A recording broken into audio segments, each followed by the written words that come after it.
Hey guys, it's Misty Eyez, and I'm here with Queens of the Week, and that means it's Sexy Saturdays.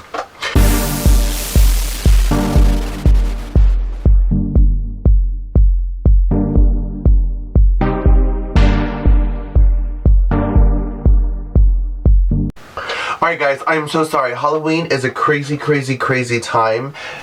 Very crazy. And I was not able to record last week, but I will go back and touch base real quick. Last week's topic was from our hoe, Pedro Mendez.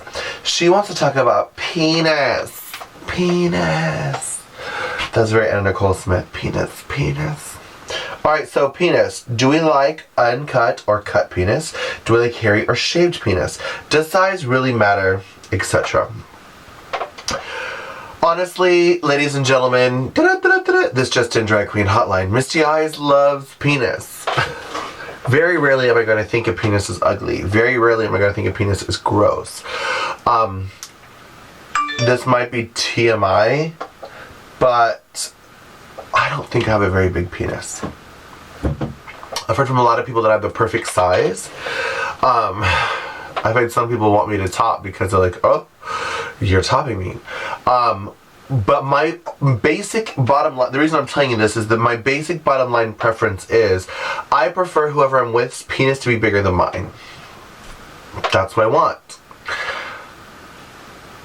But I think also because in somewhere in my little fantasy mind, whoever has the biggest penis should be the top.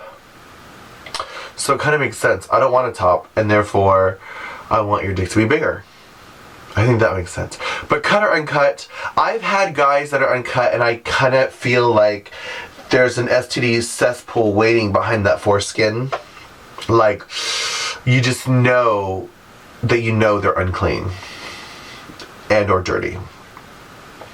But then there are other guys that have foreskin and it's just, you want to chew it and eat it up. There's this one guy that I play with sometimes and he has the best foreskin in the world.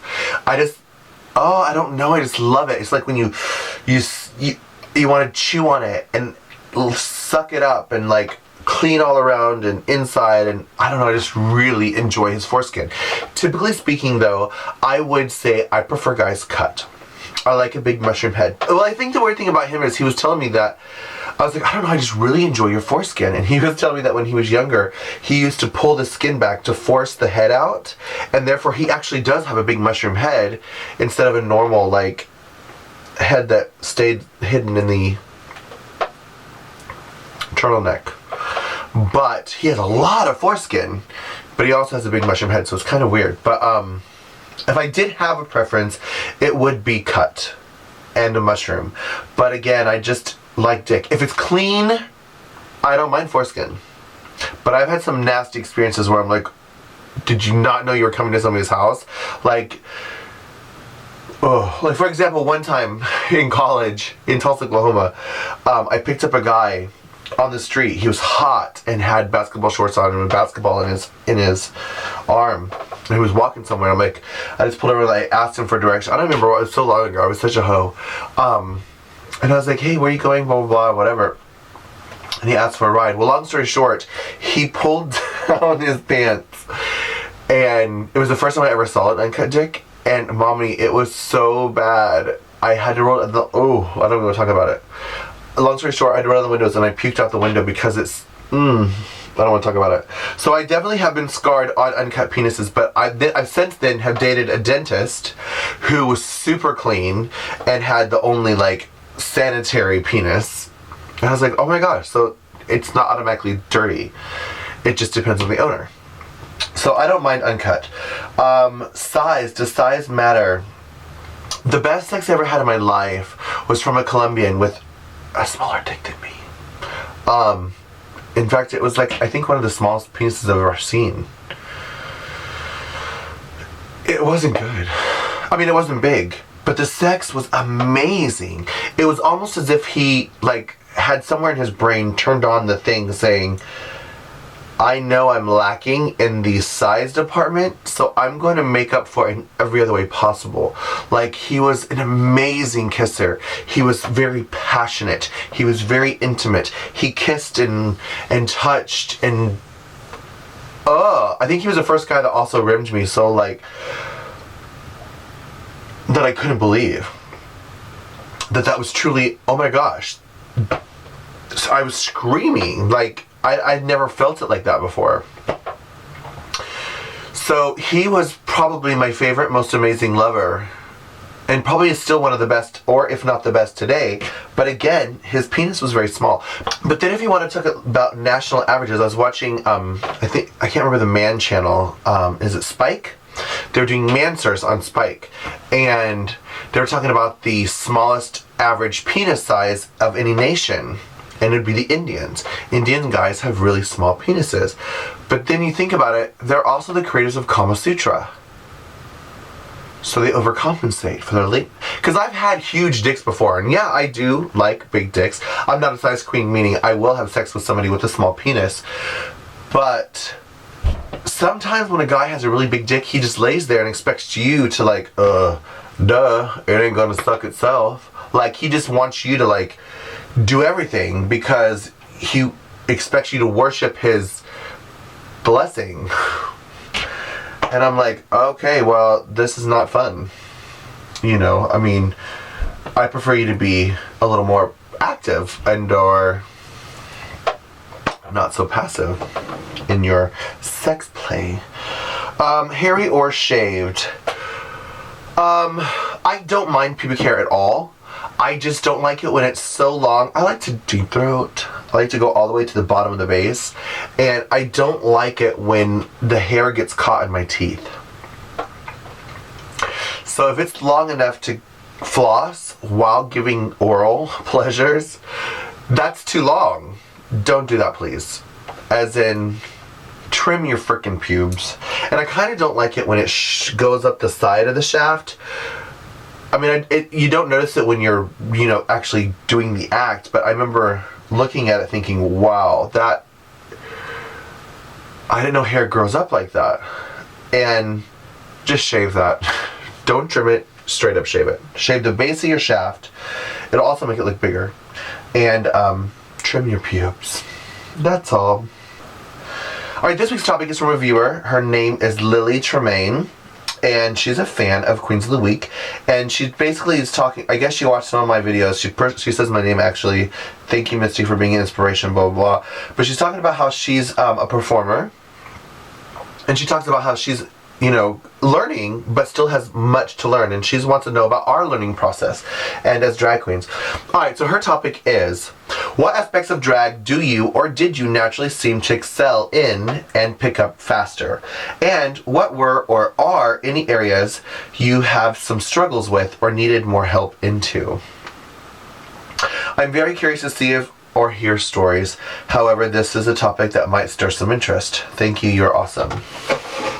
And I think Lip Countess Rings officially picked this for a fan for her week.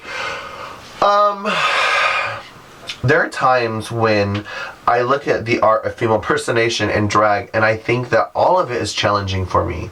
Like, there are times when I look at every aspect and like, God, it's so hard, and why can't I do any of it?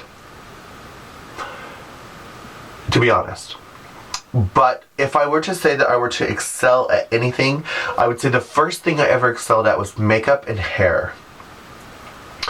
I was a makeup artist way before I was a drag queen, and I've done hair since birth, basically. When I was 2 years old, my mother had twins, and I remember she used to babysit me by laying on the floor watching TV, Sesame Street or whatever, and I would sit on her back and play with her hair. And I would braid it, or tease it, or comb it, or twist it, or tie it, or whatever. And if I got off her back, she would wake up. Or if one of the twins cried, she'd wake up. So literally, since 2 years old, I've had hair in my fingers my whole life. So I was genetically raised to do hair.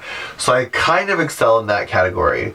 All through high school even, I did my sister's hair, braiding it for school and the proms and doing weird twisty updos. And I even did girls' hair on the school bus. Like, they would get on the bus with their hair wet and I would French braid them on the way to school, like every day.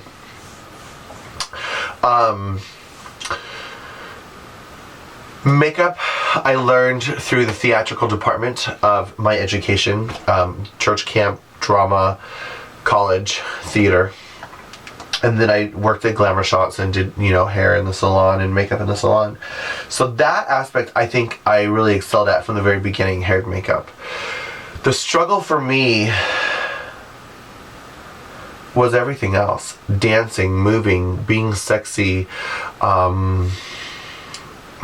making costumes, making mixes,